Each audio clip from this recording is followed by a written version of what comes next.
c'est Lionel le baladeur au fil de l'eau. La Loire, c'est tout un monde, que dis-je, un univers. Nous allons aujourd'hui parcourir le 5e volet de notre descente de la vallée de la Loire entre Feurs et Roanne. C'est un secteur de gorge qui a été ennoyé artificiellement pour créer un barrage. Nous allons voir un paysage où la technique et l'histoire se mêlent. Bonne découverte. Nous sommes toujours dans le département de la Loire. Le fleuve parcourt entre Feurs et Roanne environ 50 km. Partant de la ville de Feurs, nous suivrons les dernières gorges de la Loire. Passé le château de la Roche, nous atteindrons la retenue de Villeray, pour terminer à Roanne.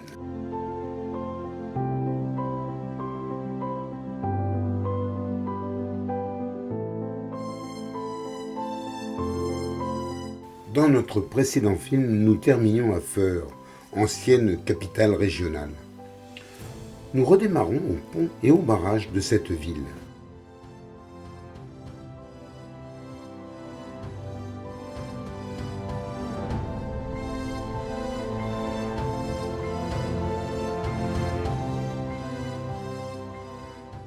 Un peu plus loin, nous trouvons à Clépée une Loire assez paisible, large d'environ 60 mètres.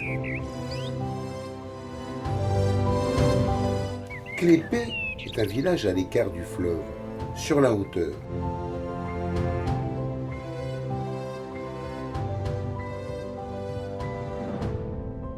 Nous y trouvons un ancien moulin et une jolie église.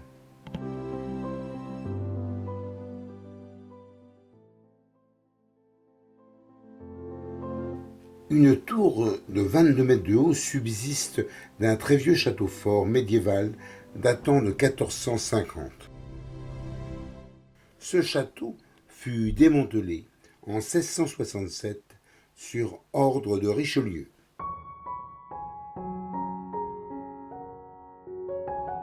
La région est extrêmement fournie en étangs qui permettent aux pêcheurs d'attraper bon nombre d'espèces de poissons comme la carpe, le brochet, etc. Les aigrettes gardettes sont des hôtes fréquentes sur ces étangs. À Nervieux, le château de Sugny a été très restauré. C'est une propriété privée qui propose des chambres d'hôtes. Un magnifique pigeonnier rectangulaire de 344 boulins, c'est-à-dire des nids à pigeons, permettait autrefois de donner de la viande toute l'année.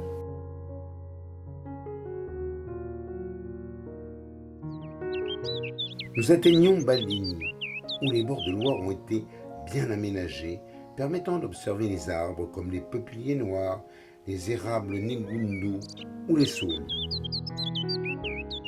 Nous passons le pont à croisillon métallique.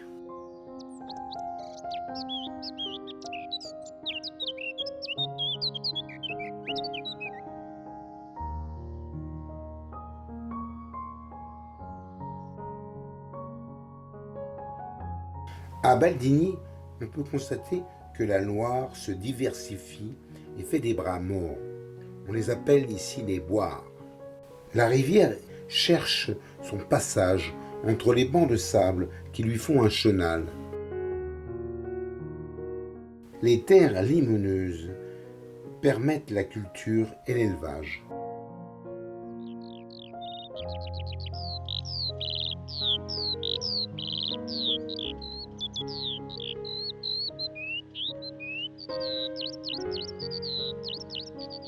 Il est nécessaire de faire un petit crochet pour visiter Pommier, joli village médiéval avec des fortifications.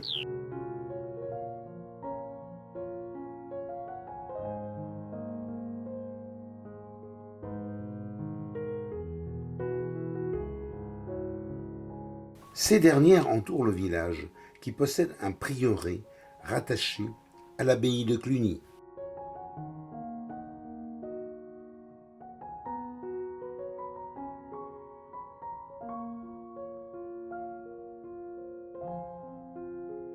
L'église de style roman remonte au XIe et XIIe siècle. Elle est dédiée à Saint Pierre et Paul.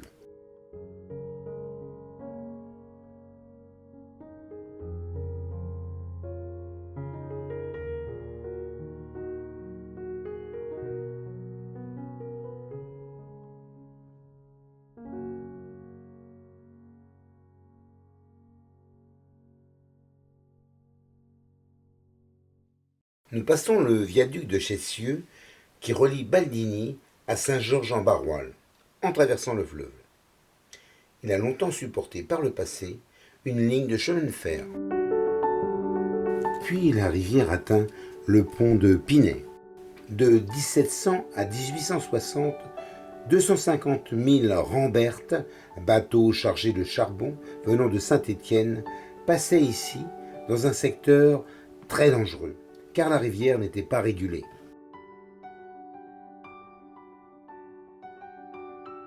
Il y avait par exemple le saut du Perron, suite de rapides que les mariniers courageux devaient passer. Ici, à Pinay, il y avait une digue qui fut érigée en 1711 sous Louis XIV en arc de cercle pour réguler les fureurs du fleuve. Elle est maintenant submergée du fait du barrage de Villeray.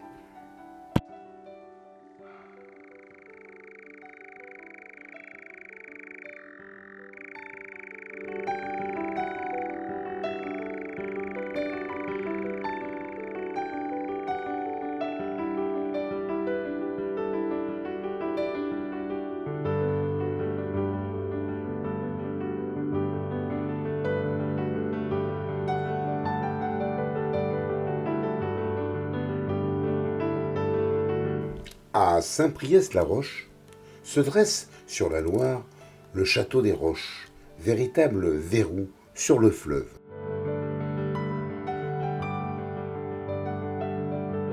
Ce château a été bâti au XIIIe siècle sur un piton rocheux qui a été maintenant submergé du fait du lac du barrage de Villeray.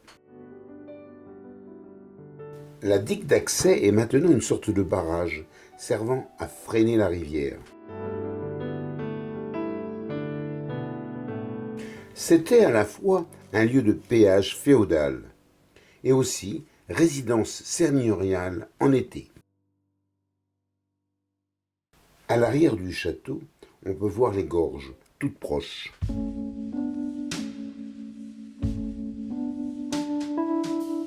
Le fleuve donne ici une impression de tranquillité. Son débit moyen est d'environ 38 mètres cubes par seconde. Mais lors de crues, il peut monter jusqu'à 3500 mètres cubes par seconde. On assiste alors à des hausses de niveau de l'eau qui envahit le château, comme le prouvent ces témoins de crues de 1790 et 2003.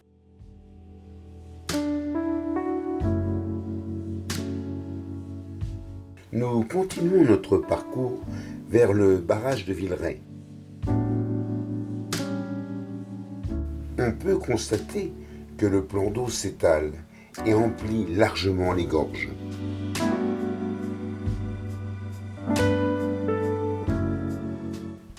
Dans les gorges rouennaises, il existe une belle biodiversité, avec pour la faune par exemple des perdrix, des sangliers, des écureuils, des renards, des pics noirs, ou pour les arbres, des douglas, des frênes, des charmes, etc. Rive gauche, depuis le lieu dit le Pédane, on a une belle vue sur le plus grand méandre de la Loire, faisant la limite entre Dancé et Cordelle. D'ici, la vue est superbe sur le lac formé par la retenue du barrage. Cette boucle dite de Mars héberge un camping confortable sur la hauteur et une jolie petite base de loisirs nautiques.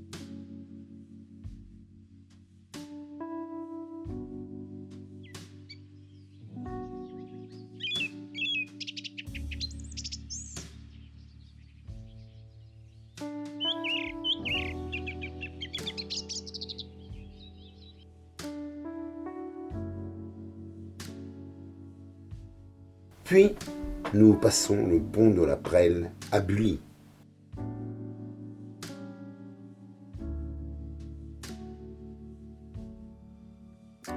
Ici, une petite base nautique est bien levée dans un creux de ces gorges, principalement granitiques, dont la hauteur atteint parfois 450 mètres jusqu'au fond de la vallée inondée.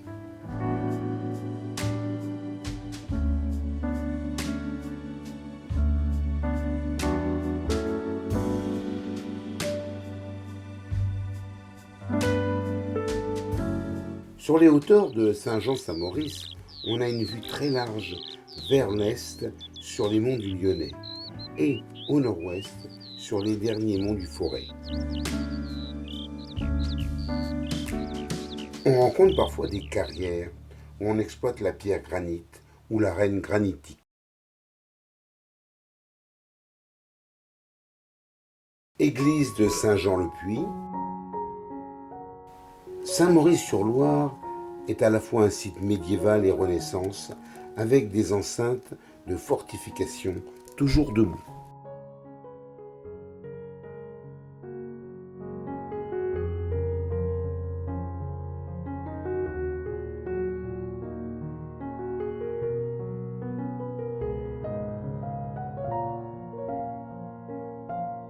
L'église Saint-Jacques nous expose de vieilles fresques du XIIIe siècle, représentation de pèlerins de Saint-Jacques de Compostelle.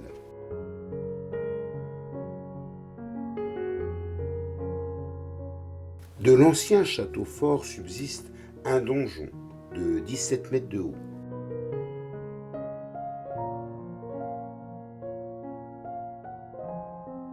D'une placette de cette ville, on a une intéressante vue sur la Loire, qui ici a englouti des sites préhistoriques paléolithiques, le Champ Grand et celui du Rocher de la Caille.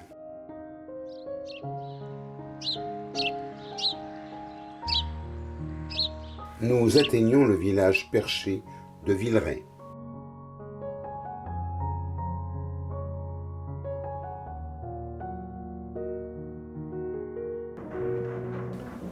Un petit train touristique nous permet sur la hauteur de contempler la retenue sur plusieurs kilomètres.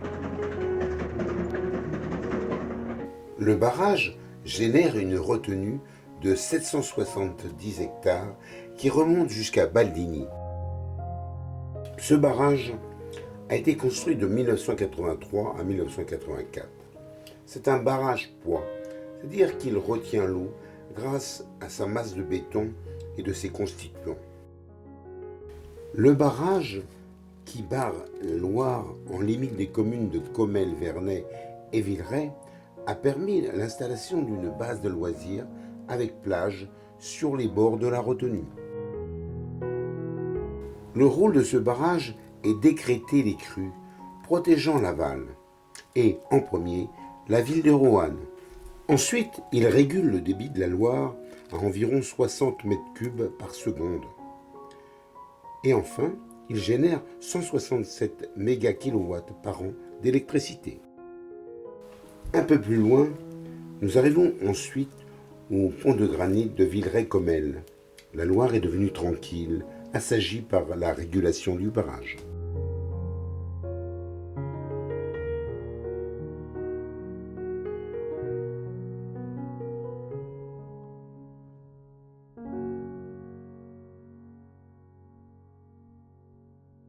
En amont de Roanne, la rivière est canalisée. Des digues protègent la ville. La Loire va arroser Roanne, passant sous le pont du Coteau, datant de 1834. Nous terminerons à la chapelle Saint-Nicolas-du-Port, élevée en 1630 par les mariniers pour préserver la ville de la peste. C'est le plus vieux monument de Roanne. Je vous donne rendez-vous dans un prochain film pour continuer notre périple sur les bords de Loire. À bientôt.